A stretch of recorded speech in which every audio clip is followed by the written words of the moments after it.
ఇచ్చిన సర్వోన్నతుడు ఘనమైన తండ్రికి మొదటిగా లెక్కలేని నా స్తుతులు స్తోత్రాలు తెలియపరుస్తూ మరి ఈరోజు దేవుని సన్నిధిలో ఉండి తండ్రి అయిన దేవుని మనమందరము కలిసి స్తుతించి ఘనపరిచే గొప్ప భాగ్యాన్ని తండ్రి అయిన దేవుడు మనకు అనుగ్రహించాడు.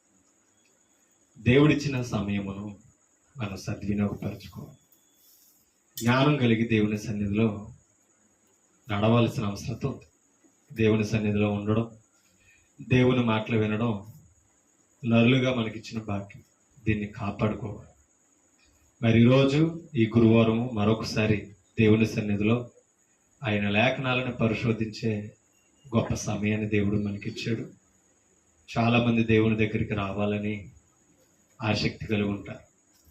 దేవుని సన్నిధిలో ఉండాలని, దేవుని పని చేయాలని ఆలోచన కలిగిన వారు చాలామంది ఉంటారు. కానీ సమయం కుదరదు. దేవుని దగ్గరికి రావాలన్నా వీలు పడదు. దీనిని బట్టి మనకు అర్థమవుతుంది, దేవుడు అవకాశం ఇవ్వకపోతే దేవుని దగ్గరికి మనం రాలేం. దేవుడు అవకాశాన్ని కలిగించకపోతే దేవుని సన్నిధిలో ఉండి దేవుని పని చేయాలి. ఇది మనం ఎప్పుడు కూడా అదృష్టంగా భావించాలి. దేవుని ఎదుట నరుడుకున్న అదృష్టం ఏదైనా ఉన్నదంటే తాను పుట్టించిన సృష్టికర్తను తెలుసుకుని ఆయన గురించి నేర్చుకుంటూ ఆయన ఇష్ట ప్రకారంగా నడవడమే దేవుడు కోరుకుంటాడు. మరి అటువంటి దేవుని ఎరిగిన మనము, దేవుని తెలిసిన మనము దేవుని సన్నిధిని ఎప్పటికీ నిర్లక్ష్యం చేయకూడదు అనేది కూడా నేర్చుకోవాలి. దేవుడు మనకు సమయం ఇచ్చినప్పుడు, దేవుడు మనకు అవకాశం కల్పించినప్పుడు, ఆయన సన్నిధే మనకు అందుబాటులో ఉన్నప్పుడు దానిని పోగొట్టుకోవడం కూడా దురదృష్టమనే మనం గుర్తించాలి. ఎందుకు అన్నానంటే ఈరోజు కొన్ని సంగతులు మనం నేర్చుకుంటాం. ప్రార్థన చేసుకుని వాక్యంలోనికి మనం వెళ్తాం. ప్రార్థన. సకల ఆశీర్వాదాలకు కారణభూతుడు అయిన తండ్రి, మీకు స్తోత్రాలు. మమ్మల్ని ప్రేమించి గడిచిన గురువారం నుంచి గురువారం దాకా కాపాడి మీ రెక్కల చాటును భద్రపరిచారు. మరలా ఈ సమయంలో మీ మాటలేనే గొప్ప ధన్యత మా అందరికి ప్రసాదించినందుకు స్తోత్రాలు. మీ మాట వినడానికి, మీ మాటలను గ్రహించడానికి మా హృదయాలు తెరవండి తండ్రి. వినుబుద్ధిని మాకు పుట్టించండి. మీ వాక్యము చెప్పబడుతున్నప్పుడు నిర్లక్ష్యంగాను, మరి తండ్రి మీ మాటలను పెడచెవిన పెట్టేవారుగాను మేము ఉండకుండా బాధ్యత కలిగి, భయముతో, శ్రద్ధ కలిగి మీ మాటలను ఆలకించే మరి తండ్రి జ్ఞానమును మాకు ప్రసాదించండి. అటువంటి వివేకాన్ని మాకు ఇవ్వండి. మరి ఇంకా ఎందరో మీ సన్నిధికి రావాలి తండ్రి, మీ మాటలు వినాలి. సమయాన్ని గుర్తించి త్వరగా మీ సన్నిధికి వచ్చే భాగ్యంలో ప్రసాదిస్తారని వేడుకుంటున్నాం. మీ సన్నిధిని ప్రేమించి చేరవచ్చిన మమ్మల్ని కూడా జ్ఞాపకం చేసుకుంటాం. మీ వాక్యమును చదువుతుండగా మా హృదయాలు తెరవండి. ఆలోచన శక్తిని మాకు ఇవ్వండి. మా హృదయాలు తెరిచి తండ్రి మీ పరిశుద్ధాత్మ సహాయం ద్వారా మీ జ్ఞానమును గ్రహింపు మాకు ఇస్తారని, మీ సంగతులు తెలుసుకుని మీ ఉద్దేశాల ప్రకారంగా మేము నడుచుకుంటూ మీ మహిమను తండ్రి మేము గుర్తించి మిమ్మల్ని గణపరుచుకునే భాగ్యాలు దయచేయండి. స్థానిక సంఘంలో ఉన్న ప్రతి ఒక్కరిని జ్ఞాపకం చేసుకుంటాం. ఇంకా రావాల్సిన వారిని నడిపించండి. మైక్ శబ్దం ద్వారా మీ వాక్యాన్ని ఇక్కడ రాకపోయినా ఆలకిస్తున్న వారు హృదయాలు తెరవండి. మీ ఎడల ప్రేమ, నమ్మకం, భక్తి మీ మాటల ద్వారా బలపరచమని అడుగుచున్నాం. అలాగే తండ్రి, ఆయా ప్రాంతాల్లో ఉండి మా ముందు లేకపోయినా మీరిచ్చిన తండ్రి ఈ మొబైల్ టెక్నాలజీ ద్వారా యూట్యూబ్ ఛానల్ నుంచి, ఫేస్బుక్ ఛానల్ నుంచి, ఈ లైవ్ ద్వారా ఆ ప్రాంతాల్లో ఉండి మీ వాక్యాన్ని ఆలకిస్తున్న ప్రతి సహోదరి సహోదరులు జ్ఞాపకం చేసుకుని ఆ మాటలు గ్రహించి అర్థం చేసుకుని ఇంకా ఆత్మీయంగా బలపరచబడడానికి కృప చూపించి మీ చిత్తానుసారంగా నడిపించమని, మా అందరి ద్వారా మీరే మహిమ పొందమని యేసుక్రీస్తు పరిశుద్ధ నామమున ఈ ప్రార్థన సమర్పించి వేడుకున్నాము తండ్రి. ఆమేన్. విలువైన దేవుని సంగతులు పరిశుద్ధ గ్రంథం నుంచి మనం నేర్చుకుంటాం. లోకస్వార్తలోనికి మనం వెళతాం. లోకస్వార్త 10వ అధ్యాయము. యేసు ప్రభు వారు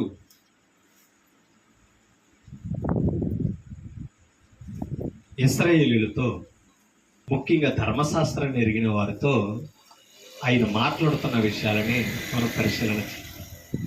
ఎందుకు అంటే ధర్మశాస్త్రాన్ని ఎరిగిన వారు ఎలా ప్రవర్తిస్తున్నారో, ఎలా ఆలోచిస్తున్నారో మరి ఆయన దేవుడు గనక గ్రహించి హెచ్చరికతో ఈ సంగతులు వివరిస్తున్నారు. ఈ వచనాలు మనం చదివి ఈ రోజు ఈ పాఠం నేర్చుకుంటున్నప్పుడు మనం ఇలాగే ఉంటే గనక యేసు ప్రభు వారు హెచ్చరించినప్పుడు ఆ సమాజం ఎలా ఉందో, ఆయన బోధ వినుచు ఆయన ముందు నిలబడిన వారు ఎలా ఆలోచిస్తున్నారో అదే ఆలోచనలు, అదే జీవితాలు ఈరోజు సేవకులుగా కానీ విశ్వాసులుగా కానీ మనలో ఉంటే మార్చుకునే అవకాశాన్ని దేవుడు మనకిస్తున్నాడని గుర్తించాలి. 10వ అధ్యాయము లూకాసు వార్త 25వ వచనాన్ని మనం చదువుతాం. ఇదిగో ఒకప్పుడు ధర్మశాస్త్రోపదేశకుడు లేచి, బోధకుడా, నిత్య జీవమునకు వారసుడునగుటకు నేనేమి చేయవలనని ఆయనను శోధించుచు అడిగాడట. ఆ మాట చూడండి, అడిగిన విషయం గొప్పదే, అడిగిన వ్యక్తి గొప్పడే, కానీ ఎలా అడిగాడట అంటే దాని అర్థం ఏంటి? తెలుసుకుని నడుద్దామని కాదు, శోధిస్తున్నాడట. అసలు దేవుని శోధించడం ఏంటండి? ఒకటే, ప్రభుని శోధించిన వారు ఎవరు? అది మీకు అర్థమవుతుందా? ప్రభుని శోధించిన వాడు అపవాది, ఆయన శోధకుడు. వాడు ఎంత శోధించాడో యేసు ప్రభుని గురించి తెలుసు. అలాగే ధర్మశాస్త్రోపదేశకుడు వచ్చి ఆయన్ని శోధిస్తున్నాడట. మనం అర్థం చేసుకోవాలి. అంటే దాని అర్థం ఏంటి? చిక్కుల్లో పెట్టాలని, అవమానపరచాలని, దేవునికి ఉద్దేశంగా ఆలోచనలను నెరవేర్చుకునే ఉద్దేశాలన్నమాట. ఎప్పుడు కూడా ప్రభుని శోధించకూడదండి. ఆ మాటకు వస్తే విశ్వాసులు దేవుని శోధించకూడదు. శోధించడం ప్రారంభించామా, మన వలన శోధనలు కలుగుతున్నాయా, వాడు ప్రమాదకరని యేసు ప్రభు మాట్లాడాడు. అందుకని ఇక్కడ అంటున్నాడు, నిత్య జీవమునకు వారసుడు నగుటకు నేనేమి చెయ్యవలనని ఆయనను శోధించుచు అడిగాను. అందుకు ఆయన ధర్మశాస్త్రమందేమి 26 వచ్చు. అందుకు ఆయన ధర్మశాస్త్రమందేమి వ్రాయబడి ఉన్నది ప్రశ్న. అంటే దీనిని బట్టి మనకు అర్థమవుతుంది అడిగిన వారు ఎవరు అమ్మా? ధర్మశాస్త్ర ఉపదేశకుడు అని మనం చదువు 25 వచ్చు. ధర్మశాస్త్ర ఉపదేశకుడు అంటే అర్థం ఏంటి? ధర్మశాస్త్రాన్ని చదువుతున్నవాడు, నేర్చుకుని బోధిస్తున్నవాడు ఉపదేశకుడు అంటే. ఓకేనండి? ధర్మశాస్త్ర ఉపదేశకుడు ఆ ప్రశ్న అడగగానే, శోధించుచు అడగగానే యేసు ప్రభు చక్కగా సమాధానం చెప్పాడండి. ఏమని అంటే, అందుకు ఆయన ధర్మశాస్త్రం అందేమి వ్రాయబడి ఉన్నది ప్రశ్నించాడు అనమాట. నువ్వు ధర్మశాస్త్రాన్ని ఉపదేశిస్తున్నావు కదా, ధర్మశాస్త్రంలో ఏమున్నదో తెలుసా అని మాట్లాడుతూ, నీవేమి చదువుతున్నావు, ధర్మశాస్త్రంలో ఏముంది, నువ్వేం చదువుతున్నావు అని అతన్ని అడుగగా, అతడు నీ దేవుడైన ప్రభువును నీ పూర్ణ హృదయముతోను, నీ పూర్ణ మనసుతోను, నీ పూర్ణ శక్తితోను, నీ పూర్ణ వివేకముతోను ప్రేమింపవలెననియు, నిన్ను వలె నీ పొరుగు వారిని ప్రేమింపవలెననియు వ్రాయబడి ఉన్నదని ఆయన శోధిస్తూ అడిగినప్పుడు ఆయన ప్రశ్నించాడు. ధర్మశాస్త్రం ముందు ఏముంది, నువ్వేం చదువుతున్నావు అని ప్రశ్నించగానే 27 వచ్చును నేను చెప్పాడు అనమాట. ఏముందో చదివాడు, ఏం అర్థమైందో చెప్పాడు. అవునా? ఏమని చెప్పాడు? నీ దేవుడైన ప్రభువును నీ పూర్ణ హృదయముతోను, ఓకేనా, నీ పూర్ణ ఆత్మతోను, నీ పూర్ణ మనసుతోను, నీ పూర్ణ శక్తితోను, నీ పూర్ణ వివేకముతోను ఏం చేయాలంట? ప్రభువుని ఎలా ప్రేమించాలంట? పూర్తిగా. అంటే ఎక్కడ హృదయములు ఖాళీ ఉండకూడదు అనమాట ప్రభువుని ప్రేమించడంలో. ఓకేనా? పిల్లల్ని ప్రేమించడంలో గ్యాప్ ఉంటుంది, భార్యని ప్రేమించడంలో గ్యాప్ ఉంటుంది. అంటే కొలతలు పెట్టుకుంటాం కదా. పిల్లల్ని అంటాం, రే నా మాట వింటే నేను ఇది ఇస్తాను, ఇది చేస్తాను, ప్రేమే. కానీ ఎలా ఉన్నదే? కొలత. అవునా? భార్యను కూడా నువ్వు నాకు చెప్పినట్టుగా ఉంటే నేను నిత్యం ప్రేమిస్తాను, నువ్వు అడిగిన ఇస్తాను. అంటే ఆ ప్రేమలో కూడా ఏముంది? నేను చెప్పినది చేయాలి, హద్దు ఉంది, లిమిట్ ఉంది. అలా దేవుని ప్రేమించడంలోని హద్దులు ఉండకూడదట, లిమిట్ ఉండకూడదట, హృదయంలో గ్యాప్ ఉండకూడదంట. దాని అర్థం ఏంటి? కొన్నిసార్లు ఆ గ్యాప్, ఆ హద్దు ఎలా వస్తుందో తెలుసా? దేవుడు నాకు ఇది చేస్తే నేను ఆయన మాట్లాడతాను, అవునా?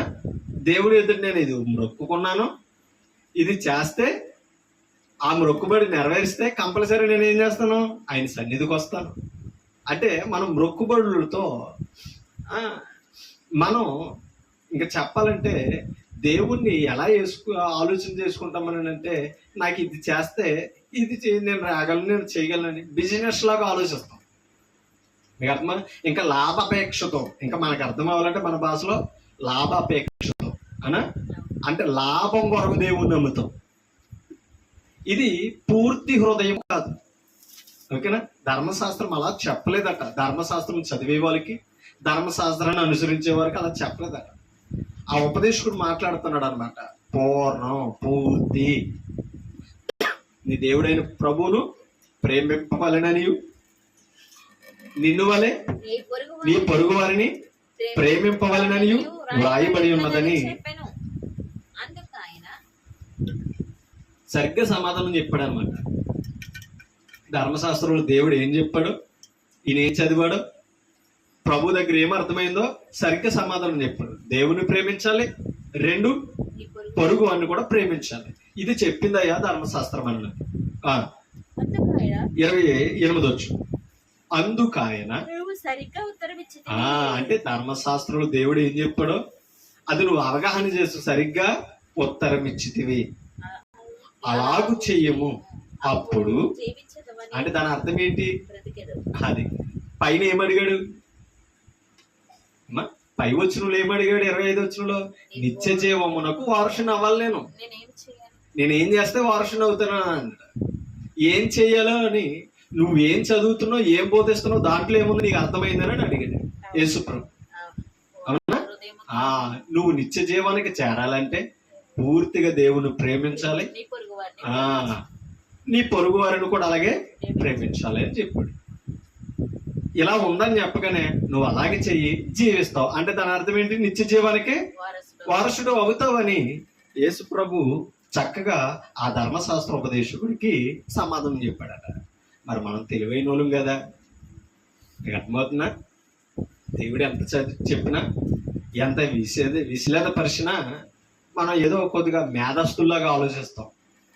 అంటే నాకు ఇంకా ప్రభు చెప్పిన దానికంటే అర్థమైంది అన్నట్టుగా ఆలోచన చేస్తాం కదా, అలాగే వ్యవహరించాడట. 29 వచ్చిన చదువుతాం. ఈ ధర్మశాస్త్ర ఉపదేశకుడు అలాగే ఆయన ముందు వ్యవహరించాడు. చూడండి 29 వచ్చిన, అయితే తాను నీతిమంతుడైనట్టు. ఎవరు? ఆ ధర్మశాస్త్ర ఉపదేశకుడు అంట యేసు ప్రభుకి ఎలా కనిపించుకోవాలనుకున్నాడట? నేను చాలా నీతిమంతున్నాను అనిపించుకుని గోరాలనుకున్నాడట. గోరి అతడు, అంటే దాని అర్థం ఏంటి? నువ్వు అలా చేస్తే జీవిస్తానన్నావు కదా, అలా ప్రేమించాలని ఉన్నది కదా. అవును, గాని నా పొరుగు వాడేవాడని యేసుని అడిగాడు. అబ్బో, అర్థమైందా? నా పొరుగు వాడేవాడో, అసలు నువ్వు ప్రేమించమన్నావు కదా, పొరుగు వాడెవరో తెలిస్తేనే కదా నేను ప్రేమిస్తాను అని మాట్లాడాడు. ఆ మాట అనడానికి కారణం ఏంటి? నేను చాలా నీతిమంతున్నాను అనిపించుకోవడానికి. అందుకనే పైన మాట చదువు, నేను నిత్య జీవనకు వారసుని అవ్వాలన్న పదం గొప్పదే, ఆలోచన గొప్పదే. ఎలా అడిగాడట? అది మైండ్ లో వేరే ఆలోచన మొలుస్తున్నప్పుడు అండి ప్రభు చెప్తున్నది కూడా బుర్రకెక్కదు. శోధనతో, ఇబ్బందులతో, ఓకేనా, ఇంకా చెప్పాలంటే మోసపూరితమైన ఆలోచనతో. అందుకనే అంటాడు, మోసపోకుడి దేవుడు వెక్కిరింపబడడు. అది దేవుని వెక్కిరించకూడదండి, వెకిలి చేష్టలు అలా చేయకూడదు దేవుని దగ్గర. అవునా? తాను నీతిమంతుడు, చాలా నీతిమంతునిగా ఉన్నాను, నేను చాలా నీతిమంతుని అనిపించుకోవడానికట యేసు దగ్గర నిరూపించుకోవడానికే నా పొరుగు వాడు ఎవడో చెప్తే కదా నేను ప్రేమించగలనని అన్నాడట. అతివి తెలివి అంటాం కదా. ఒకసారి ఈ వచ్చిన నేను ఆలోచించిన తర్వాత పాఠంలోనికి రా. ఒకసారి లోకసు వార్త 10 29 చదివాం కదా. ఒకసారి 16:15 కూడా చదువు. 16:15 చూడండి, అక్కడ ఒక మాట ఉంటుంది. ఆయన మీరు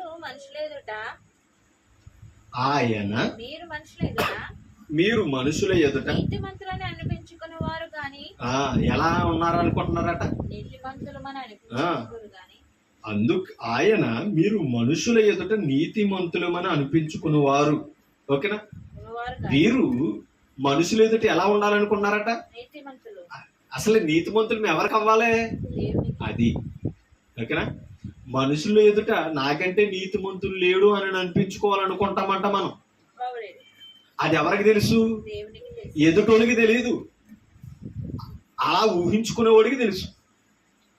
అలా బ్రతుకుతున్న వాడికి, అలా ఊహించుకుని ఆలోచిస్తున్న వాడి గురించి ఎవరికి తెలుసట? సృష్టించిన దేవుడికి తెలుసు. ప్రభు సృష్టికర్త కనుక హృదయాలను ఎరిగాడు. ఓకేనా? మనుషులు ఎదుట నీతిమంతులు మనం అనిపించుకోవాలనుకుంటున్నారట. ఎవరల్లో? 14 చదువుతాం. ధనాపేక్ష గల, అది ఇలాగేముందట? ధనం కోసం ఎన్ని ఆలోచనలైనా మలిచేస్తారు, ఎన్ని కార్యాలైనా చేసేస్తారు. అసలు ఆలోచించండి, ధనాపేక్ష అనగానే అది కీడని మోసమని చెప్పాడు తెస్సలోనికీ పత్రికలో. అవునా కదా? ధనాపేక్ష గల పరిచయులట ఈ మాటలన్నీ విని ఆయనను అపహాసించుచుండగా, వీళ్ళేం చేస్తున్నారట? ఆయనేమో శోధిస్తున్నాడో, వీళ్ళేమో అపహాసిస్తున్నారట. ఎవరు బోధలేని? యేసు ప్రభు చెప్పి బోధలేని అపహాసించుచు పరిచయులు ఎలా మాట్లాడుతున్నారట? ఆయన మీరు మనుషుల ఎదుట నీతిమంతులని అనిపించుకునేవారు. ఎవరల్లా? పరిచయులు. అంటే మనుషుల ఎదుట ఎలా ఉండాలనుకుంటారట? అందుకని ఏం చేస్తారట?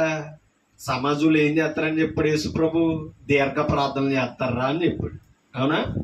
మీరు సమాజంలో దీర్ఘ ప్రార్థనలు చేస్తూ అగ్రస్థానాలనే కోరుకుంటారు. అంటే అర్థం ఏంటి? మేము నీతిమంతులు అనిపించుకోవడానికి ప్రజలు ప్రత్యేకంగా ఉండాలనుకుంటారట. అవునే కదా? అందుకే చూడండి, ఏదో హోమ్ మినిస్టర్ గారు వస్తున్నట్టుగానే సేవకుడికి వస్తే కొంతమంది బిల్డప్లు ఇస్తారనమాట. పక్కకి జరగండి. గౌరవం ఇవ్వడం తప్పు కాదండి. మీకు అర్థమవుతుందా? అధికమైన ఆలోచించకూడదు. యేసు ప్రభు వస్తేనే ముట్టారు ఆయన్ని.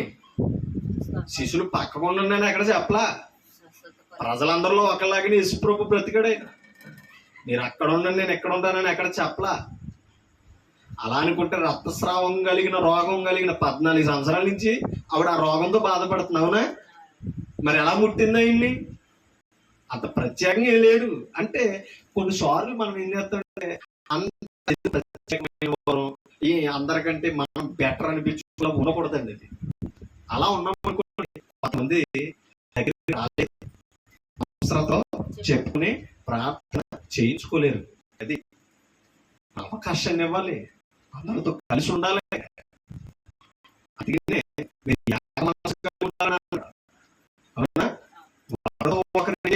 సమాధానం అనుబంధం కలిగి ఉండాలని చెప్పడం లేదు ఎఫెసీ పత్రికలో. సమాధానం కలిగి ఉండాలి, దూరం చేయకూడదు, భేదాలు ఇవ్వకూడదు. ఈ మనసు ఎవరికి ఉన్నదట? పరిచయులకు ఉంది. ఈ రోజు అలాగే సేవకులు ఆలోచిస్తే గనక ఎలాంటి వారెల్లో? మనుషులు ఎదుట నీతిమంతులు అనిపించుకోలేదు తప్ప కానీ ఎవరి దగ్గర నీతిమంతులు ఎవరు? అది మీరైనా సరే, నేనైనా సరే, ప్రభు పేరు చెప్పుకున్న మరొక రోజు అయినా సరే. ఓకేనా?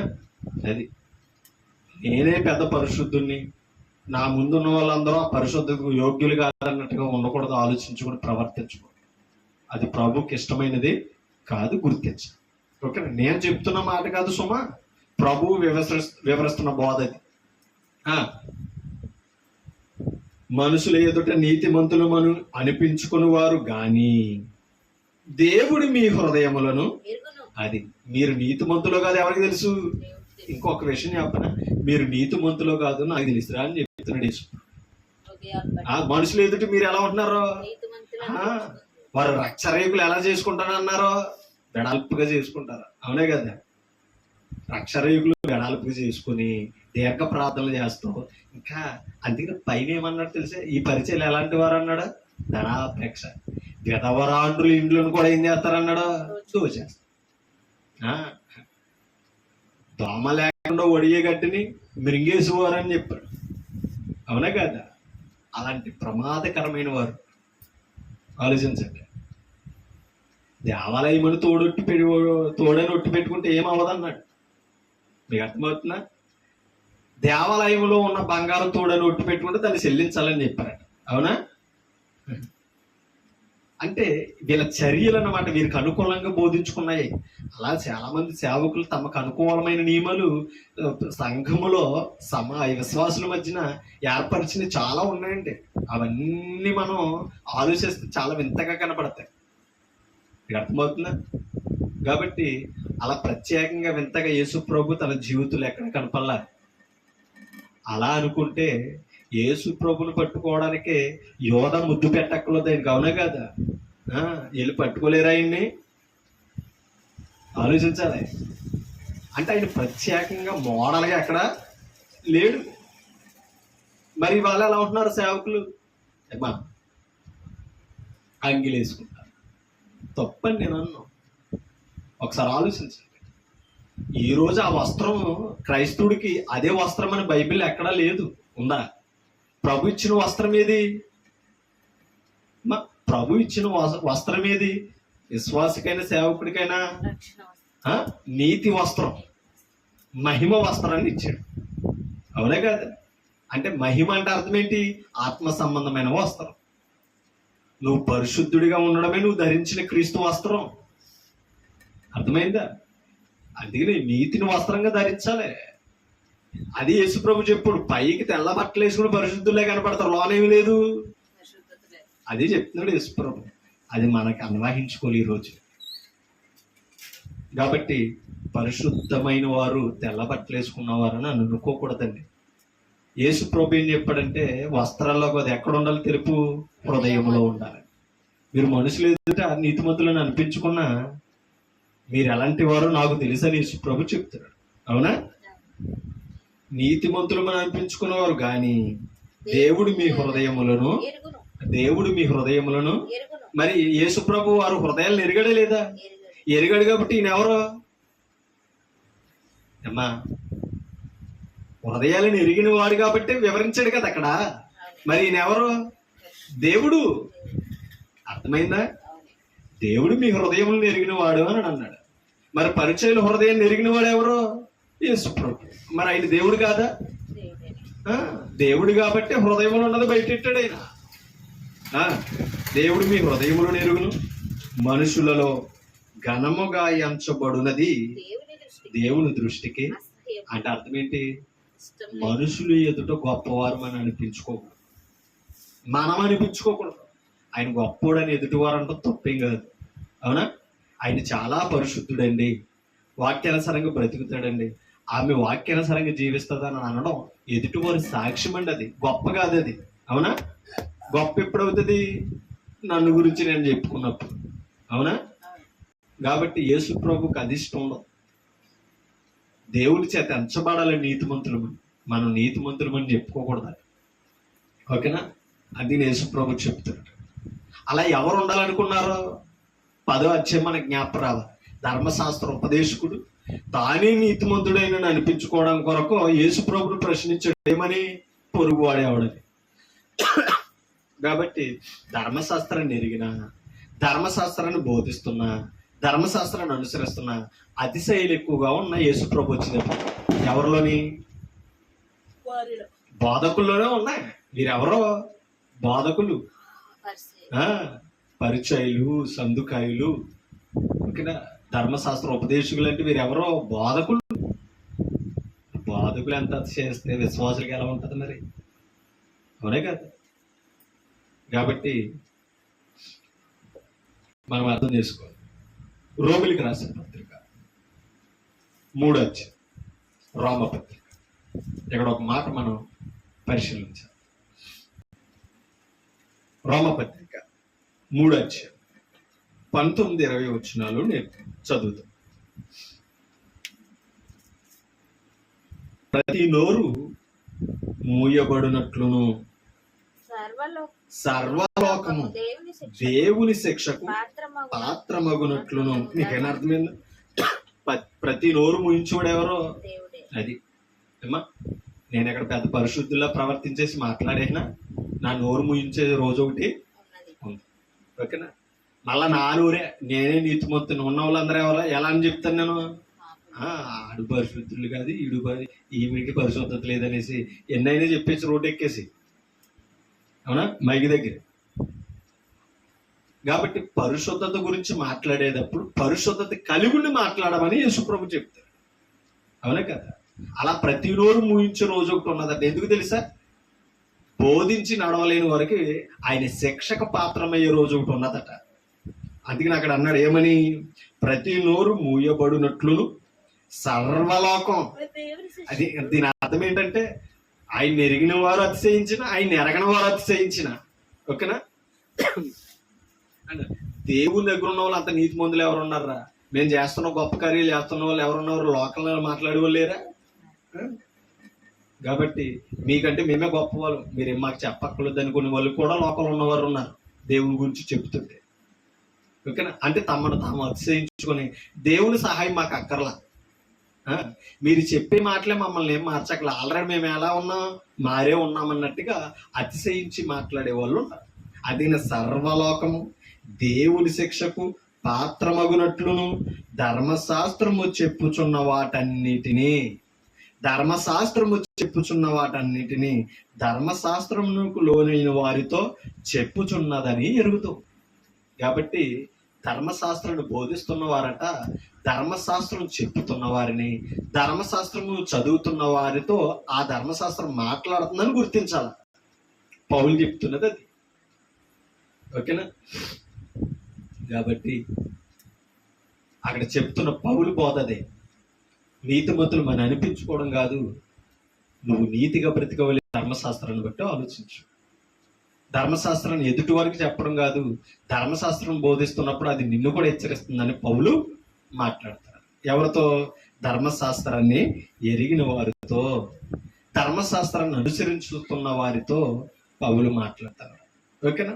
అంటే దాని అర్థం ఏంటంటే ధర్మశాస్త్రం చెప్పుతున్న దాని ప్రకారంగా జీవితం ఉండాలని దేవుడు కోరుకుంటున్నాడని పౌలు ధర్మశాస్త్రాన్ని ఎరిగిన వారిని మరొకసారి హెచ్చరిస్తున్నారు.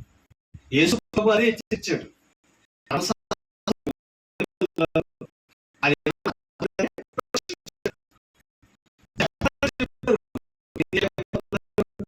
అలా నడవలేకపోతున్నారు.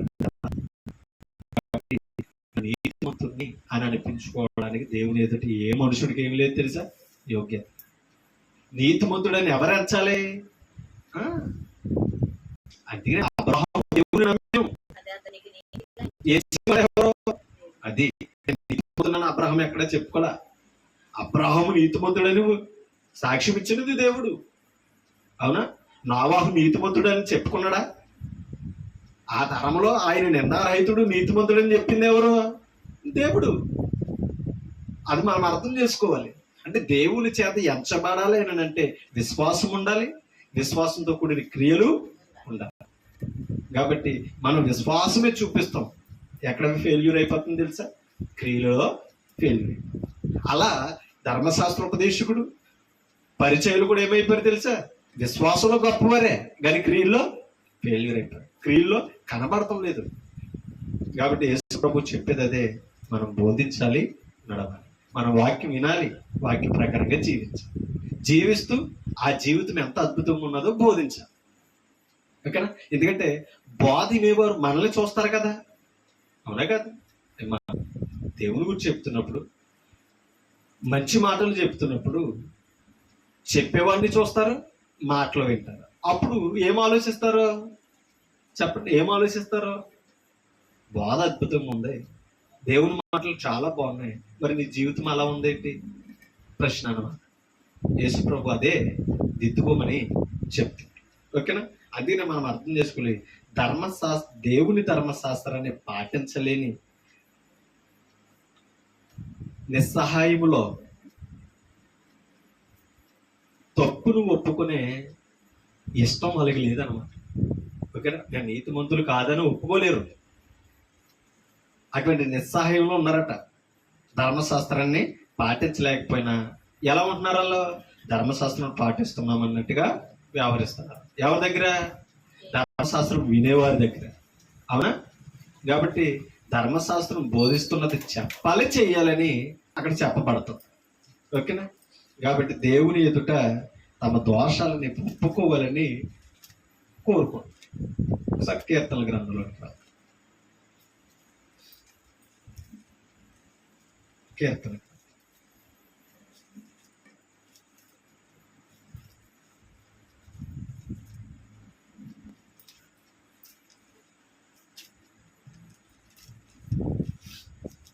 ఒక మాట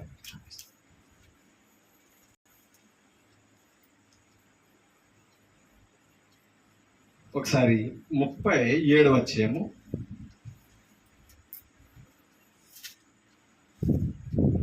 తీసారా?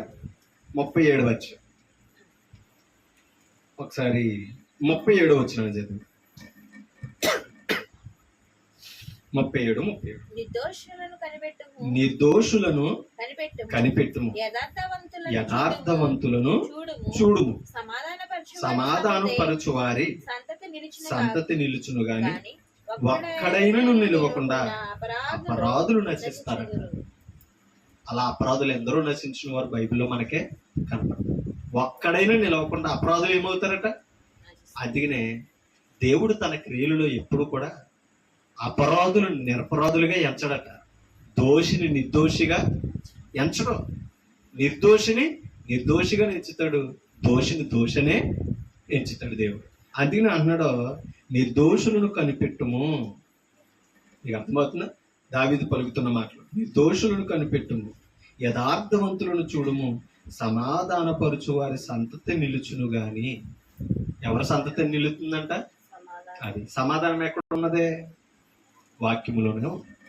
సమాధానపరుచువారు ఎవరు? వాక్యాన్ని ప్రకటిస్తున్నవారు, దేవుని గురించి తెలియపరుస్తున్నవారే సమాధానపరుస్తున్నవారు. అలా సమాధానపరిచేవారట సమాధాన వాక్యము ద్వారా. ఓకేనా? ప్రకటించేవారు ఆల్రెడీ ఎవరితో సమాధానపడి ఉన్నారు? దేవునితో. ఎవరి ద్వారా? క్రీస్తు ద్వారా. ఎలాగా? వాక్యం బట్టి. కాబట్టి అలాంటి వారి సంతతి నిలుస్తుంది అని చెప్తున్నాడు. కానీ ఒక్కడైనను నిలవకుండా అపరాధులు నశించుదురు, భక్తిహీనుల సంతతి. కాబట్టి భక్తిహీనులను ఎప్పటికీ విడిచిపెట్టాడు. అదే కదా రోమపత్రికలో చెప్పాడు. రోమపత్రికలు ఏం చెప్పాడైనా? అమ్మా, ధర్మశాస్త్రాన్ని అనుసరించే వారు ధర్మశాస్త్రమును బట్టి నడవకపోతే, ఓకేనా, ఏం చేస్తానని చెప్పాడు? సర్వలోకము దేవుని శిక్షకి ఏమవుతుంది? పాత్రమవుతుంది.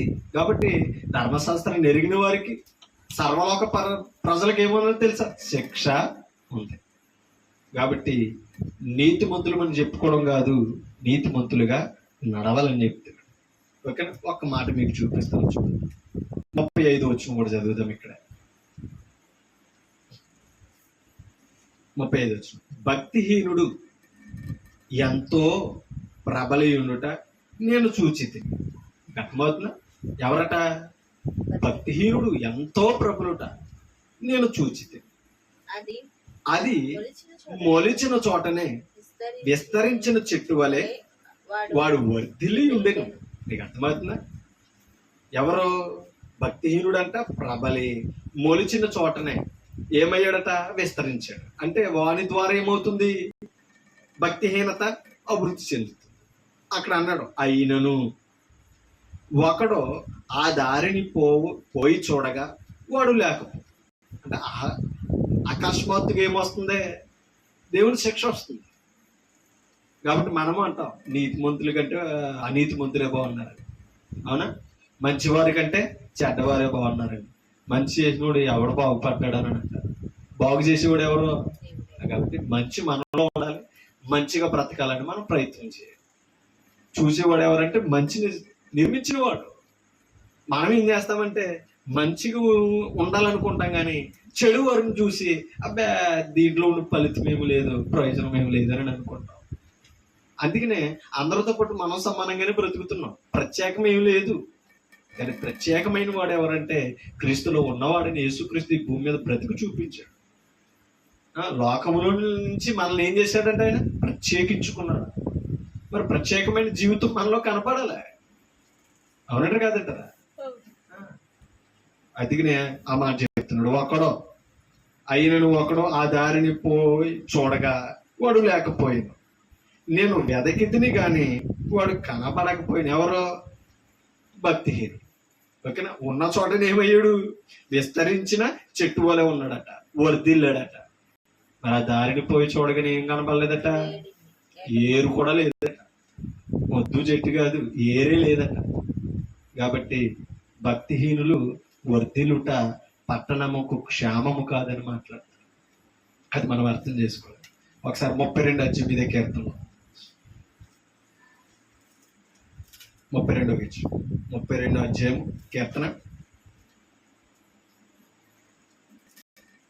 మొదటి వచ్చిన, తన అతిక్రమములకు పరిహారము నొందినవాడు, తన పాపములకు ప్రాయశ్చిత్తము నొందినవాడు.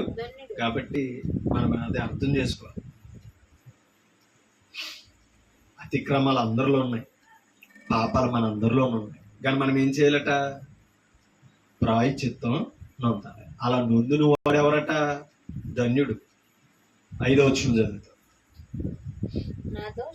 నా దోషమును కప్పుకున్నవాడు ధన్యుడు కాదు, ఒప్పుకున్నవాడు ధన్యుడు.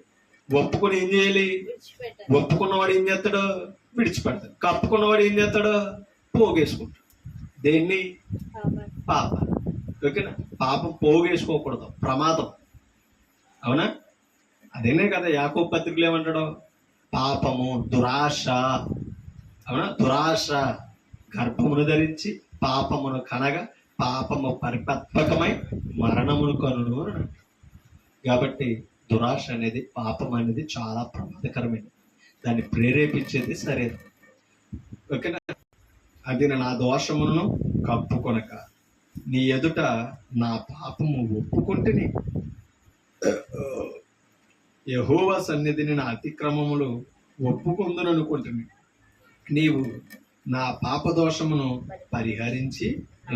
ఒప్పుకుంటే క్షమించేవాడు అన్నమాట, త్రోసివేసేవాడు కాదనేది మనం అర్థం చేసుకోవాలి. అందుకనే అపొస్తలుడైన పౌలు గాని యేసు ప్రభు గాని ఆ మాటలన్నీ యేసు ప్రభుని ఎరిగిన వారితో చెప్తారు. దేవుని ఎరగమని చెప్పి పాపాలు మనలో పెట్టుకొని నీతిమంతులుగా వ్యవహరించకూడదు. కాబట్టి దోషాలుండి కూడా నా అంత నీతిమంతులు లేదనిలా మనం ఎదుటివారి పట్ల ప్రవర్తించకూడదు. దేవుడు చూస్తున్నాడని భయపడాలి. అంటే దాని అర్థమేంటి తెలిసి యేసు ప్రభు చెప్తున్నది, మనం ఎప్పుడు కూడా ఎంత నీతిగా బ్రతికినా దేవా నీ ఎదుట నిలబడడానికి అర్హుని కాదనే మనం ఎంచాలి. ఒక మాట మనం చదువుతాం చూడండి, లేవియకాండం. ఓకేనా? లేవియకాండం ఒకసారి లోకసువార్త ఒకసారి చదివి మరలా ఇక్కడ కొడతాం. లోకసువార్త 10వ అధ్యాయం. లోకసువార్త 10వ అధ్యాయం 29వ వచనం మనం చదువుతాం. 28వ వచనం. అందుకు ఆయన నీవు సరిగా ఉత్తరం ఇచ్చింది, అలాగూ చెయ్యము అప్పుడు జీవించదమని అతనితో చెప్పిన. 29వ వచనం. అయితే తాను నీతిమంతుడైనట్టు కనుపరచగోరి అతడు అవును గాని నా పొరుగు వాడెవడని యేసుని అడిగాడు. నా పొరుగు వాడెవడని యేసుని అడిగాడట. నీ పొరుగు వారిని ప్రేమించు, అప్పుడు నువ్వేమే అవుతావు? జీవిస్తావని యేసు ప్రభు చెప్పాడు. ఓకేనా? మనం అదే చదువు. తాను నీతిమంతుడైనట్టు ఉండగోరి చాలా మంది ఇప్పటికి కూడా మనలో మనం ఎలా ఉన్నామంటే చాలా నీతిమంతులుగా చూపించుకోవాలని అనుకుంటాం. కాబట్టి నీతిమంతులుగా మనుషుల దగ్గర అది నిరూపించుకోవడం, ఎవరి దగ్గర నిరూపించుకోవాలట? మనల్ని సృష్టించిన వాడి దగ్గర, మన హృదయాలు ఎరిగిన వాడి దగ్గర నిరూపించుకోవడం కొరకే బ్రతకాలి. అలా బ్రతికిన వారిలో ఏముండదంటే వేషధారణ మనిషి ఎదుటే నిరూపించుకోవాలనుకున్నప్పుడు ఏం చేయొచ్చు? మనం వేషం వేసుకోవచ్చు కొన్నిసార్లు. లేవియ కాండంలోనికి మనం వెళతాం. లేవియ కాండం 19 అధ్యాయం 34 వచ్చి లేవియ కాండం 19 అధ్యాయం 34 వచ్చిన చదువుతాం. చూడండి ఆ మాటలు. 34 వచ్చి లేవియ కాండం. మీ మధ్య నివసించే పరదేశిని, చూడండి, మీ మధ్య నివసించు పరదేశిని మీలో పుట్టిన వాని వలె మీలో పుట్టిన వాని వలె. ఎంచవలెను. అది ఎవరట? స్వదేశీ కాదు, పరదేశి, విదేశీ. అంతేనా? పరదేశి. పరదేశి అంటే అర్థమేంటి? ఇంకో దేశానికి చెందినోడని. అవును. ఆ పరదేశి మీలో ఎలా ఉండాలని చెప్తున్నాడు? పుట్టిన వాని వలె ఉండవలెను. ఎవరిలో? ఇశ్రాయేలులో, యెరూషలేములో ఎలా ఉండాలట? మీ సొంత దేశస్తున్న వాళ్ళే, మీలో పుట్టిన వాని వల్లే మీరు చూడాలి. ఎలా ఉండకూడదు? పరాయుల్లో చూడకూడదని చెప్తున్నారు. అదేనా? అవును. మీలో పుట్టిన వాని వలె పుట్టిన వాని వలె ఎంచవలెను, నిన్ను వలె. వానిని అది ప్రేమింపవలెను. ఎంత అద్భుతమైన మాట. అంటే అర్థం ఏంటి? నువ్వు సొంత దేశంలో ఎలా హక్కు కలిగి ఉన్నావో ఇలా ప్రేమించాలి. నువ్వు అలాగా పరాయి దేశస్తుని ప్రేమించాలి. ఆడెవరో? పొరుగుడు. అవునా కదా? అవును. పరదేశం అంటే అర్థం ఏంటి? నువ్వు ఎరగిన వాడు, నువ్వు చూడని వాడు, నీతో సత్సంబంధం లేనివాడు. ఇక నువ్వు ఎలా ఉండాలి? నిన్ను వలే అంటే అర్థం ఏంటి? నీ దేశస్తుని, నీ ఇంట్లో వాడిని, నీ రక్త సంబంధిని ఎలా ప్రేమిస్తావో నీ పొరుగు వాడిని కూడా చూడండి, నిన్ను వలే వాణిని ప్రేమింపవలను. అండర్లైన్ చేసుకుంటే ఇందాక మనం చదివిన లోక సువార్త 10వ అధ్యాయము 28వ వచనంలో నిన్ను వలె నీ పొరుగు వారిని ప్రేమించమని చెప్పాడు కదా ఆయన. అలా ప్రేమించి నువ్వు అలా చేసి జీవించాలని అన్నాడు కదా. ఇది అండర్లైన్ చేసుకోండి. ఆ వచ్చిన ఈ వచ్చిన మనం కోట్ చేసుకుంటే ఈ పాఠం అర్థమవుతుంది. ఆనాడు ధర్మశాస్త్రంలో యెహోవా దేవుడు చెప్పాడు ఇశ్రాయేలుతో, నిన్ను వలె వానిని ప్రేమింపవలెను. ఐగుప్తు దేశంలో మీరు పరదేశులై. అంటే ఆ ప్రశ్న ఏంటి? మీరు ఒకప్పుడు ఎలా ఉన్నారు? మీలో పరదేశి ఎలా ఉన్నాడో మీరు ఐగుప్తులో పరదేశుల్లో ఉన్నారు. పరదేశుల్లో ఉన్నప్పుడు మీరు ఆ పరదేశుల్లో ఉన్నప్పుడు ఆ దేశస్తులు మిమ్మల్ని ఏం చేశారు? ప్రేమించలా, ద్వేషించారు, నలగొట్టారు, వెట్టి పనులు చేయించారు, శ్రమ పెట్టారు. అవునా కదా? ఐగుప్తులు వీరిని ప్రేమించారా? ప్రేమించలా. ఏం చేశారు? వెట్టి పనులు చేశారు, బానిసలుగా చేసుకున్నారు, నలగొట్టారు, ఎంతో శ్రమ పెట్టారు. అక్కడి నుంచి ఇశ్రాయేలు ఎక్కడికి వచ్చారు ఇప్పుడు? అమ్మా, ఆ బానిసత్వం నుంచి దేవుని చేత విడిపింపబడి ఎక్కడికి వచ్చారు? కానాను దేశానికి వచ్చారు. అవునా? తమ స్వంత దేశానికి వచ్చారు. కాబట్టి మీరు పూర్వం ఉండిన మీ స్థితిని జ్ఞాపకం చేసుకోండి. మీరు అలాగే ద్వేషించారంటే, మీరు అతన్ని బాధ పెట్టారంటే మీకు వచ్చిన విమోచనకు అర్థమేమి? కాబట్టి ఆ దేశస్తుల వల్ల, ఐగుప్తీల వల్ల మీరు వ్యవహరించకూడదు. పరదేశి పట్ల మీరు పుట్టిన వాని వల్లే చూడాలి. నిన్ను వాళ్ళే వాడిని ఏం చేయాలి? ప్రేమించాలని చెప్పారు. దాన్ని యేసు ప్రభు అక్కడ ఉపమానం చెప్తున్నాడు. నిన్ను వాళ్ళని, నీ పొరుగు వారిని ప్రేమించాలని ఆ మాటలో చెప్పిన విషయాన్ని మనం చూస్తాం. ఒకసారి గలతీకి రాసిన పత్రికలోకి వెళ్తాం. గలతీ పత్రిక 3:11. గలతీ పత్రిక 3:11 చూడండి.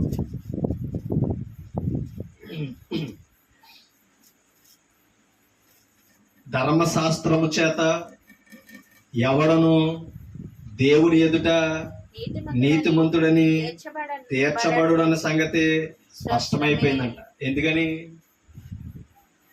ధర్మశాస్త్రం ఎవరిని ఏం చేయలేకపోయింది? నీతిమంతుని చేయలేకపోయింది. ఎందుకని?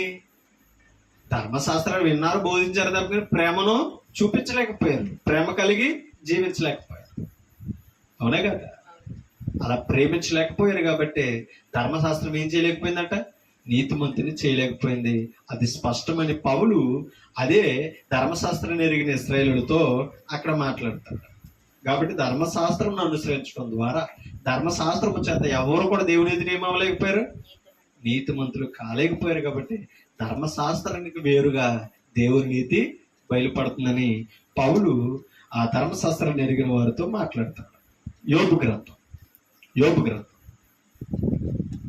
32 అధ్యాయం 2 వచనం. యోబు గ్రంథం 32 అధ్యాయం 2 వచనం.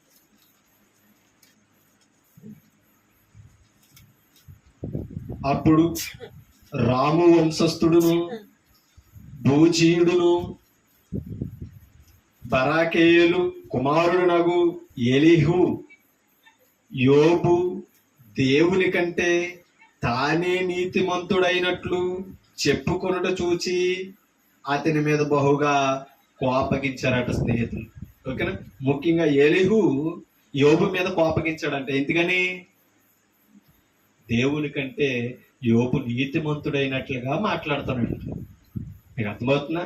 దేవుడు నన్ను పరీక్షిస్తున్నాడో, దేవుడు నన్ను నిందల పాలు చేశాడు కాబట్టి నేను దేవుని ఎదుట నా నీతిని కనపరుచుకుంటానని అంటే ఆ స్నేహితులు అంటారంట, ఇప్పటికైనా బుద్ధి తెచ్చుకోవాలి అమ్మా, ఇప్పటికైనా నువ్వు మార్చుకో, దేవుడు గద్దిస్తున్నప్పుడు నీ లోపాలు ఒప్పుకో అని చెప్తున్నారు. కానీ ఇంతకే యోబు దేవుని పరీక్షలో ఉన్నాడని మనకు అర్థమవుతుంది. అలా నీతిమంతుడిగా ఫీల్ అవుతూ మాట్లాడిన మాటలో ఆ స్నేహితులకి ఇష్టం పుట్టించలేదు. కాబట్టి నువ్వు దేవుని కంటే నీతిమంతుడు కాదన్న నిజమే. అక్కడ యోబు మాట్లాడింది నేను ఏ తప్పు చేయలేదని మాట్లాడుతాను, నేను తప్పు చేసి శిక్షలో లేనని చెప్తున్నాడు. ఆ మాటలు వినేటప్పటికి వాళ్ళకి ఎలా ఉన్నదంటే, ఎంతలా బ్రతుకుతున్నా సరే నీకు ఇంకా ఆ మాట అన్నది, ఇంకా నువ్వు మారవా, ఇప్పుడైనా నేను తప్పు చేశాను నువ్వు ఒప్పుకోవచ్చు కదా దేవుని దగ్గర అని అంటున్నారు అనమాట. కొన్నిసార్లు మన పరిస్థితులు కొంతమంది కొన్ని కళ్ళకి అలాగే కనపడతాయి. అవునట్టు కదా? మనం చేయని దానికి నిందలు పడుతున్నప్పుడు చాలా మంది ఆ నిందలు విని ఏం చేస్తారంటే, ఇలా జరిగిందంటే అలా బ్రతుకుంటాడు అని అనుకుంటారు. ఇక్కడ కొన్నిసార్లు దుష్టుడు శోధిస్తాడు, దేవుడు పరీక్షిస్తాడు. కారణం ఏంటి తెలుసా? దేవుని విషయంలో మన ఓర్పు సహనం ఎంత ఉన్నదో కూడా ఆలోచింప చేయడానికి. నిలబడాలి, పడిపోకూడదు. ఆ నిందలు వస్తున్నప్పుడు యోబు దేవుణ్ణి అంటుకుని ఉన్నాడు, విడిచిపెట్టలేదు. మనం ఏం చేస్తాం? లేనిపోయిన అపోహలు మన మీద పడినప్పుడు దేవుణ్ణి వదిలేస్తాం ముందు. అర్థమైంది మనకి? మనం గమ్ముని ఎక్కడెక్కడో మాట్లాడుకుంటాం, ఎక్కడెక్కడో గొడవలు తెచ్చుకుంటాం, అది సంఘం మీద రుద్దుతాం. అది అర్థం కాదు. విచిత్రం ఏంటంటే మనుషులకు కోపం వస్తే దేవుడితో కమ్యూనికేషన్ ఉండదు, దేవుడితో ఉండవలసిన సత్సంబంధం అంతా వదిలేస్తారు. అవునంటే కదండి? కాబట్టి అది మనం అర్థం చేసుకోవాలి. మనుషులతో ఇబ్బందులు కలుగుతున్నప్పుడు దేవుని వదిలేయకూడదండి. మనం ఏం పోగొట్టుకుంటామో అర్థం చేసుకోవాలి. అలా యోబు వదిలేలా, స్నేహితుల కోసం దేవుణ్ణి వదిలేలా. ఇంకా బ్రతికి నేనేం ప్రయోజనం? ఎలా అపార్థం చేసుకున్నారండి? కట్టుకున్న భార్య అపార్థం చేసుకుందని దేవుణ్ణి వదిలేయడా? కాబట్టి అపవాది ఎక్కడ దాకైనా శోధిస్తాడు, దేవుడు ఎక్కడ దాకైనా పరిశోధన చేస్తాడు, పరీక్షిస్తూనే ఉంటాడు. నిలబడాలి, దేవుని చెయ్యి వదిలేయకూడదు. అర్థమైందా అమ్మా? యోబు వదలలేదు దేవుణ్ణి. కాబట్టి మనం దేవుణ్ణి వదిలేసే స్థానానికి వెళ్ళిపోకూడదు. దేవుణ్ణి వదిలేయమనుకోండి, ఎవరికి నష్టం?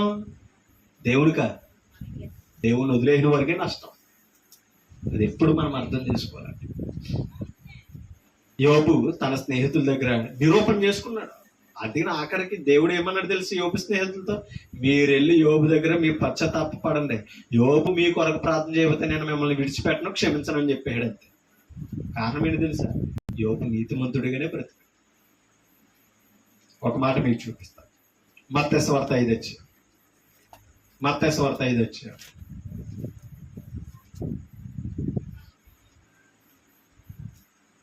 43 వచ్చింది చదువు. 5:40 మత్తయి సువార్త. నీ పొరుగు వారిని ప్రేమించి నీ శత్రువును ద్వేషించుమని చెప్పబడిన మాట మీరు ఎక్కడ విన్నారో? ధర్మశాస్త్రంలో. మీకు ఉపదేశించారు కదా బోధకులు, మీరు చదివారు కదా, మీ ధర్మశాస్త్రంలో ఏమున్నదని చెప్తున్నాడు యేసుప్రభు?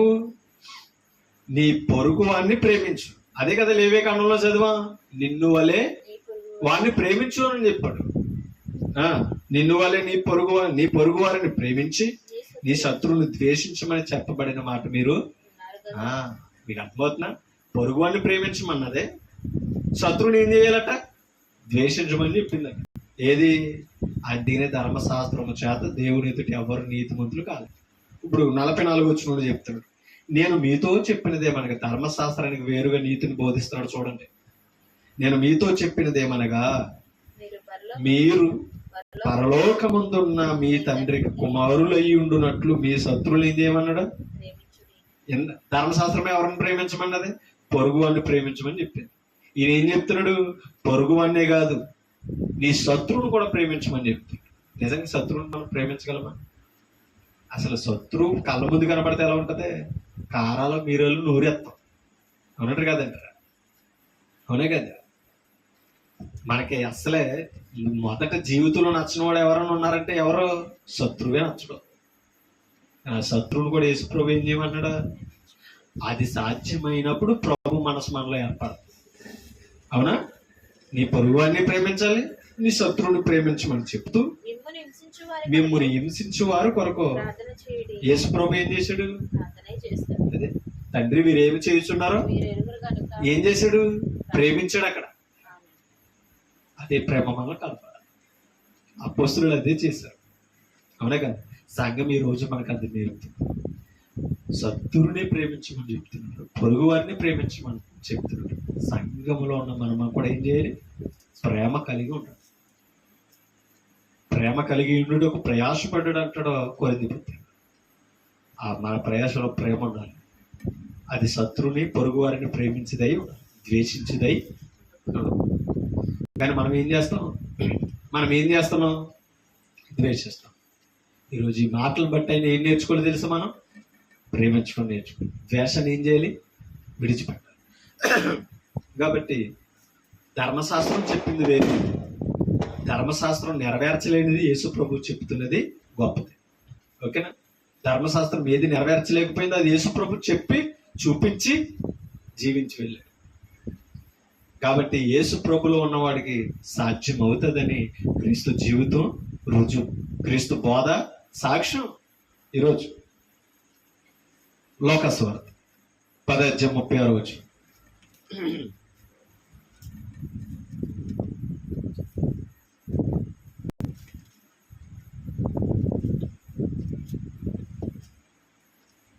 లోకస్వార్త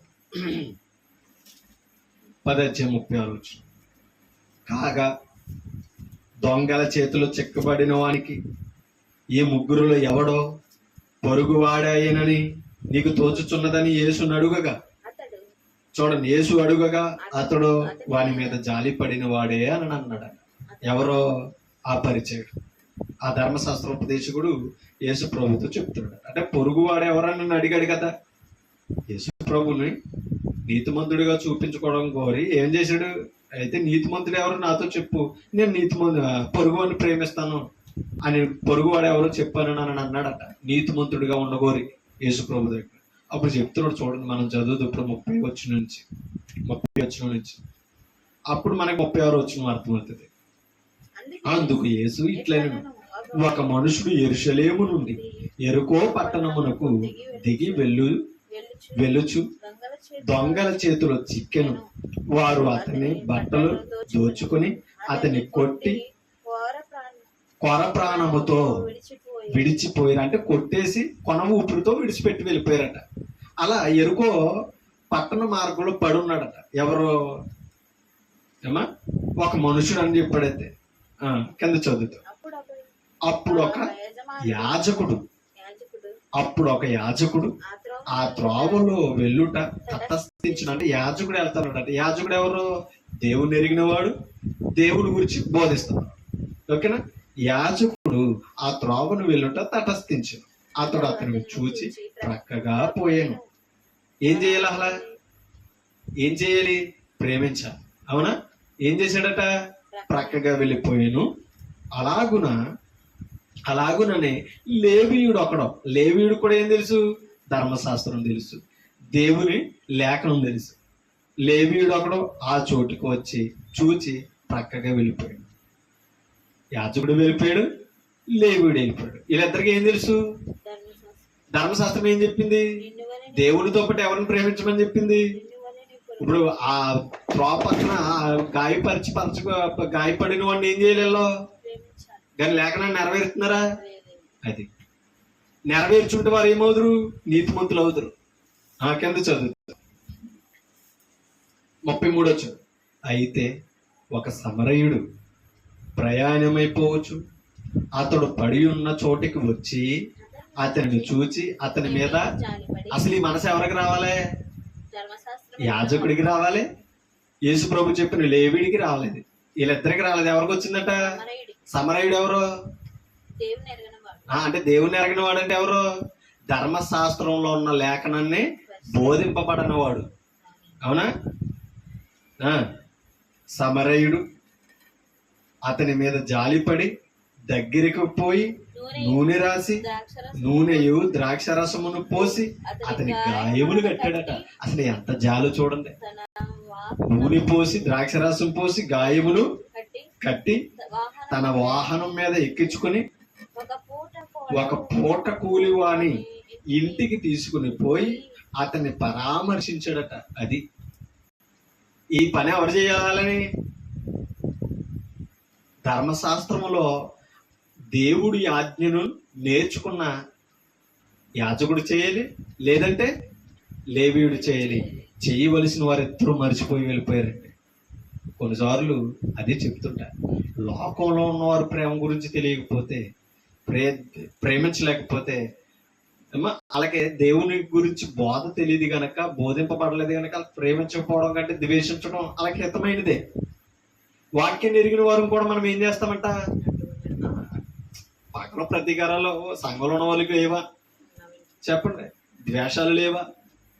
అడ్లెట్టుకుని ఎక్కడ దాకా బ్రతికే వాళ్ళు లేరా? మనకేం తెలుసు?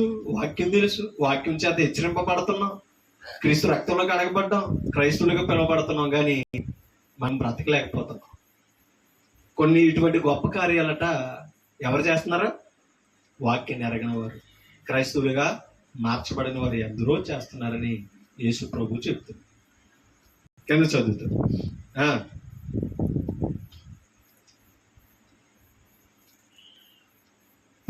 పూట కూలివాని ఇంటికి అతన్ని పరామర్శించను. నీకేమైనా ఖర్చు చేసినడలా నేను మరలా వచ్చినప్పుడు అది నీకు తీర్చేదనని అతనితో చెప్పాడట. ఇప్పుడు 36 వచ్చును. కాగా దొంగల చేతిలో చిక్కిన వానికి ఈ ముగ్గురులో ఎవడో పొరుగువాడాయనని నీకు తోచుచున్నదని యేసు ఈ ఉపమానం చెప్పి సింపుల్ గా మాట్లాడాడండి. అతను అడుగుగా అతని మీద జాలి పడిన వాడే అనిను. అంతేనా? ఆ జాలి పడిన వాడెవరో? సమరయుడు. కింద చదువుతా. అందుకు యేసు నీవు వెళ్ళి అలాగూ చెయ్యమని. అంటే అర్థం ఏంటి? ధర్మశాస్త్రంలో ఉన్నవాడిని అంటే ఇశ్రాయేలునే ప్రేమించడం కాదు, నీ పొరుగు అని కూడా ఏం చేయాలి? ఆఖరికి ప్రేమించాలి. అదే కదా, నీ పరదేశుని కూడా నీ ఇంటిని పుట్టిన వాని వలె చూడాలి, నిన్ను వలె ప్రేమించాలి అని చెప్పాడు యేసు ప్రభు. అది చెప్తాడు. కాబట్టి ఈరోజు బాప్తిసం పొంది సంఘములు ఉండి తోటి విశ్వాసాలను ప్రేమించడమే కాదు, కొంతమంది చాలా మంది సంఘస్థులు చాలా డీప్ గా ప్రేమగా చూస్తారు. తప్పేం కాదు, వీళ్ళు మా సంఘస్థులు. అలా ఎవరిని ప్రేమించాలట? ఆ ప్రభు ప్రేమను పంచుకుంటున్న వీరు ప్రభు ప్రేమను ఎరగని వారు కూడా ఏం చేయాలి? ప్రేమించి ప్రభు ప్రేమలోనికి నడిపించాలి. కాబట్టి లోకంలో ఉన్నవారిని మేము ప్రేమించాం, దేవుళ్ళు ఉన్నవారిని ప్రేమిస్తున్నాం అని అన్నాం అనుకో, పొరుగు వారిని ప్రేమిస్తాలి. అవునా కదా? పొరుగు వారిని ప్రేమించాలి. ఆఖరికి పొరుగు వారిలో ఎవరు ఉండొచ్చు? శత్రువు ఉండొచ్చు. సంఘంలో విశ్వాసంలో కూడా నీకు ఎవరు ఉండొచ్చు? శత్రువు ఉండొచ్చు. మరి శత్రువుని ఏం చేయమన్నాడో? ప్రేమించమన్నాడో, వారి కొరకు ప్రార్థన చేయాలి. ఇవాళ ప్రభు నేర్పిన బోధ మనకి అదే. అలా మనం ఉండగలిగినప్పుడు అది మనకు సాధ్యమవుతుంది. ఒక్కసారి 18 వచ్చి ఇదే లోకసభ 18 వచ్చి 9 నుంచి 11 వచ్చిన చదువుతాం. తామే నీతిమంతులమనుకుని, లోకస్వార్త 18:9 నుంచి 11 వచ్చిన. తామే నీతిమంతులమనుకుని తమ్మును నమ్ముకొని ఇతరులను తృణీకరించు కొందరితో ఆయన ఈ ఉపమానం చెప్పాను. అది ఆ కొందరెవరో ధర్మశాస్త్రోపదేశకుడు, పరిచయుడు. ధర్మశాస్త్రోపదేశకులలో కొందరు ఉన్నారట. ఏమనుకుంటారంటే వీళ్ళు తామే నీతిమంతులమని తమ్మును నమ్ముకొని ఇతరులను తృణీకరించి, అంటే మాకంటే నీతిమంతులు లేడు, వీళ్ళు ఎవరు పరిశుద్ధులు కాదని అనుకుంటారట. కొందరితో ఆయన ఈ ఉపమానం చెప్పెను, ప్రార్థన చేయుటకి ఇద్దరు మనుషులు దేవాలయమునకు ఎక్కడికి వెళ్ళారట? దేని కొరకు? దేవునికి ప్రార్థించడానికి. వారిలో ఒకడు పరిచయుడు, ఒకడు సొంకరి. ఓకేనా? సొంకరు ఎవరు? పరిచయుడు ఎవరు? సొంకరు ఎవరు? పరిచయుడు ఎవరు? పరిచయుడు ధర్మశాస్త్రాన్ని ఎరిగి దేవుని బోధలను బ్రతుకుతున్నాడు. సొంకరి అంటే ఇంకా చెప్పాలంటే సొంకరి అంటే దేవుని ఎరగిన వాడు పాపి. ఓకేనా? పరిచయుడు మొదటగా ఆ దేవాలయానికి వెళ్ళి ప్రార్థన చేస్తున్నాడట. పరిచయుడు నిలువబడి, దేవా నేను చోరులను, అన్యాయస్తులను, వ్యభిచారులనైనా ఇతర మనుషుల వలెనైనను, ఆఖరికి సొంకర వలెనైనను ఉండనందుకు నీకు కృతజ్ఞతాస్తుతులు. ప్రార్థన గొప్పదే. ఎలా చేస్తున్నాడు? ఎలా ఇచ్చించుకుంటున్నాడు? ఇతరుల గురించి మాట్లాడుతున్నాడు. చూసారా? అది ఈ చోరుల వల్ల నేను లేను, ఈ అన్యాయస్తుడి వల్ల నేను లేను, ఈ వ్యభిచారుడి వల్ల లేను, ఆఖరికి సొంకర వల్ల లేను అని తను తాను ఏం చేసుకున్నాడు? దేవుని దగ్గర హెచ్చించుకుని పొగుడుకుంటున్నాడు. వారమునకు 2 మారులు. ఎంత గొప్ప చూడండి. ఏం చేస్తున్నాడంట? వారానికి 2 మారులు నేను ఉపవాసం చేస్తున్నాను. నా సంపదనంతటిలో 10వ వంతు చెల్లించుచున్నానని తనలో తాను ప్రార్థించుచుండేను. ఎంత అతిశయంగా మాట్లాడతాడు దేవుడి దగ్గర. అంటే నాలా ఇంకెవరు లేరు, నాలా ఇచ్చే వాళ్ళు ఎవరు లేరు, నాలా బ్రతికే వాళ్ళు ఎవరు లేరని ఈ పరిచయుడు దేవుని దగ్గర ప్రార్థిస్తున్నాడట. ఇప్పుడు చదువుతాం. అయితే 13 వచ్చు. అయితే సొంకరి. ఈ సొంకరి ఎవరు? పాపి, దేవుని ఎరగనివాడు, ధర్మశాస్త్రం తెలియనివాడు. సొంకరి దూరముగా నిలిచి. ఎక్కడికి వెళ్ళారు వీళ్ళిద్దరు? ఎక్కడికి వెళ్ళారు? దేవాలయానికి వెళ్ళారు. దేవాలయంలో అతిశయించి పరిచయుడు మాట్లాడితే సొంకరి ఎలా ఉన్నాడట? దూరమున, దేవుని పరిశుద్ధ స్థలానికి దూరముగా నిలిచి నిలువబడి ఆకాశము వైపు కన్నులెత్తుటకైనను ధైర్యము సరిపోలేదంట. ఎవరికే?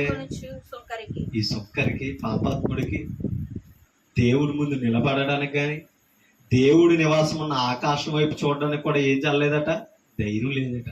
రొమ్ము కొట్టుకొనుచు, దేవా, అసలు ఆ పదం చూడండి, దేవా పాపినైన నన్ను కరుణించమని సింపుల్ గా మాట్లాడాడు అంతే. వాళ్ళ గురించి వీళ్ళ గురించి మాటల్లా. అవునే కదా? పాపినైన నన్ను అంటే నేను ఎవరినైనా ఒప్పుకున్నాడో? అందుకని తన అతిక్రమంలో ఒప్పుకున్నవాడు,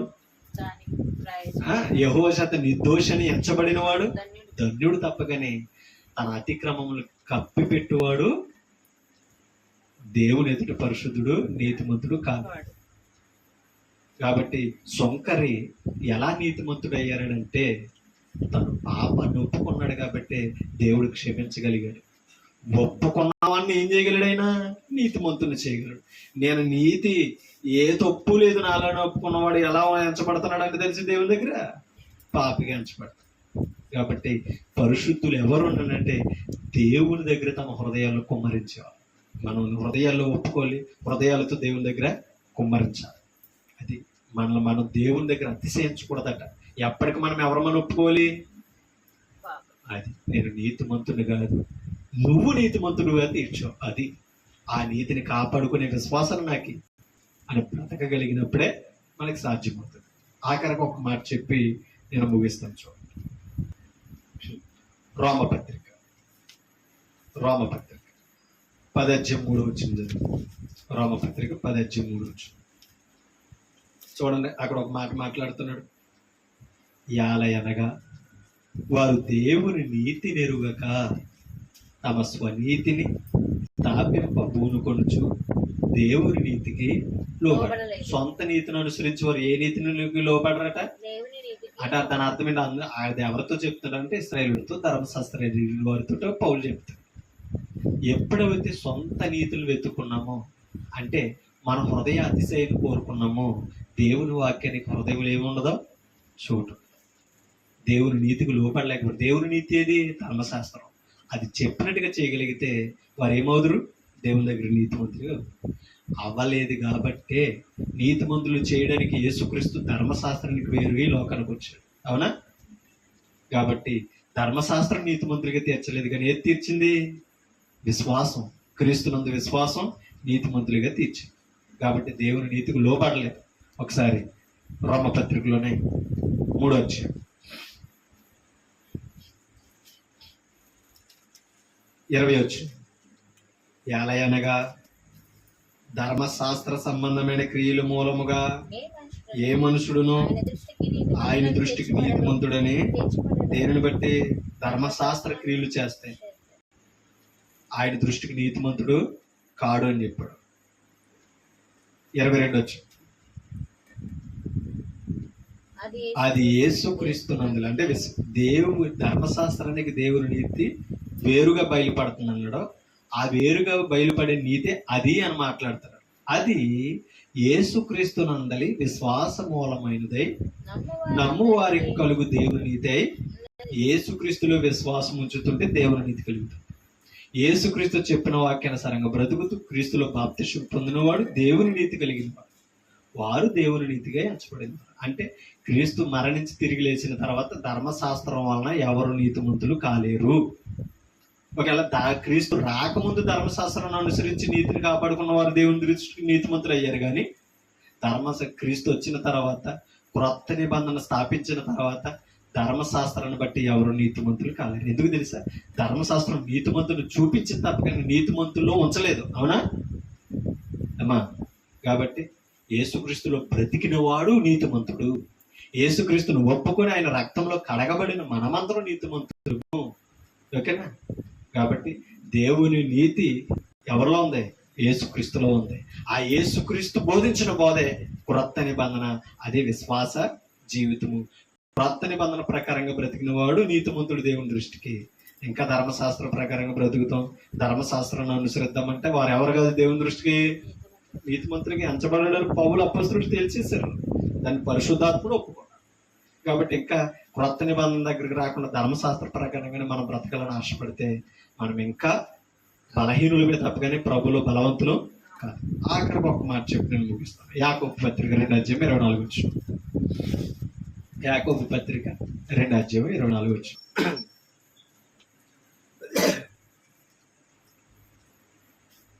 మనుషుడు విశ్వాస మూల మాత్రము గాక మనుషుడు విశ్వాస మూలమున మాత్రము గాక క్రియల మూలమునను నీతిమంతుడని ఎంచబడినని మీరు దీని వలన గ్రహించింది. ధర్మశాస్త్రాన్ని అనుసరించేవాడేమో విశ్వాసి, విశ్వాసము క్రియల మూలముగా నిరూపణ క్రీస్తులో ఉంది. అవునా కదా? ఇప్పుడు అందుకనే ఇందాక మనం చదువు 3వ అధ్యాయంలో కూడా ఏమన్నాడు? విశ్వాసం ఎలా కలుగుతుంది అన్నాడు? యేసుక్రీస్తు నందలి. అవునా? అలా యేసుక్రీస్తు ద్వారా నీతిమంతులుగా ఎంచబడిన వారు దేవుని నీతిమంతులు అని మాట్లాడారు. అందుకని ఇక్కడ అంటున్నాడు విశ్వాస మూలమును మాత్రము గాక క్రియల మూలమునను నీతిమంతులుగా ఎంచబడునని దీని వలన గ్రహించు. కాబట్టి విశ్వాసం వలన కూడా నీతిమంతులుగా తీర్చబడుతున్నాం. విశ్వాసం ఉంటేనే సరిపోదు, ఏముండాలి? క్రియలు ఉండాలి. కాబట్టి వారు ధర్మశాస్త్రాన్ని అనుసరించి విశ్వాసులుగా కనిపించారు. కాబట్టి క్రియలు ఏమవ్వలేదు, వారు ధర్మశాస్త్రాన్ని నెరవేర్చి నీతిమంతులు కాలేదు. కాబట్టి క్రీస్తులో ఉన్నవాడు విశ్వాసంతో ఉన్నవాడే కాదు, క్రియలను చేయవాడు నెరవేర్చేవాడై ఉన్నాడు. కాబట్టి క్రియలు లేని విశ్వాసం ఏమన్నాడు ఈ అధ్యాయంలోనే? క్రియలు లేని విశ్వాసము అక్కడే కింద వచ్చిన చెప్పడం మాట చెప్పి మనం ముగించుకుంటాం. 25 వచ్చి అటువలనే రాహాబను వేశ్య కూడా దూతలను చేర్చుకుని వేరొక మార్గమున వారిని వెలుపలికి పంపివేయినప్పుడు క్రియల మూలముగా నీతిమంతురాలని ఎంచబడింది. ఎరుకో పట్టణానికి వెళ్ళిన ఇస్తరే యెహోషువ పంపిన వేగుల వారిని దాసి ఆవిడ క్రియలు నిరూపించుకుని నీతిమంతురాలయ్యింది. ఓకేనా? ధర్మశాస్త్రాన్ని అనుసరించిన విశ్వాసులేమో నీతిమంతులు కాలేకపోయారు. ఇప్పుడు చెప్తున్నాడు 26 ప్రాణము లేని శరీరం ఎలాగో మృతము, అలాగే క్రియలు లేని విశ్వాసము మృతం. కాబట్టి విశ్వాసం ఉండాలి, క్రియలు ఉండాలి. వాక్యం విని విశ్వాసాన్ని సంపాదించుకోవాలి, ఆ వాక్య ప్రకారం బ్రతికి క్రియలను నెరవేర్చుకోవాలి. అలా బ్రతికిన వారే ఎవరండి? నీతిమంతులు. కాబట్టి నీతిమంతులుగా తీర్చేవాడు ఎవరు? యేసుక్రీస్తు. నీతిమంతులుగా తీర్చబడిన వారు ఎవరు? క్రీస్తు రక్తంలో కడగబడి విశ్వాసంతో పాటు క్రియలు కొనసాగించగలిగితే మనం అందరం ఎప్పటికేమవుతాం? కాబట్టి మనకు అందరికీ విశ్వాసం ఉంది, క్రియలో నిరూపించలేము. క్రియలు ఉంటే ఏం చేయాలి? ఇప్పుడు దేవుని సన్నిధికి రావాలి. అవునా? మనం దేవుడిని నమ్మిన వారు, దేవుడు అంటే భక్తి కలిగిన వారు. క్రియల్లో రావాలి, దేవుని దగ్గరికి వచ్చేది, దేవుని మాట్లాడినది, దేవుని సన్నిధిలో కూర్చోవాలి, వాక్యానుసారంగా బ్రతకాలి. అది క్రియలను నిరూపణ. అలా బ్రతకాలని నన్ను నేను హెచ్చరించు, మిమ్మల్ని హెచ్చరిస్తూ ఓపిక మీ అందరికీ హృదయపూర్వక వందనాలు క్రీస్తున్నామని తెలియపరుస్తూ ఈ మాటలు ముగిస్తాం. Thank you.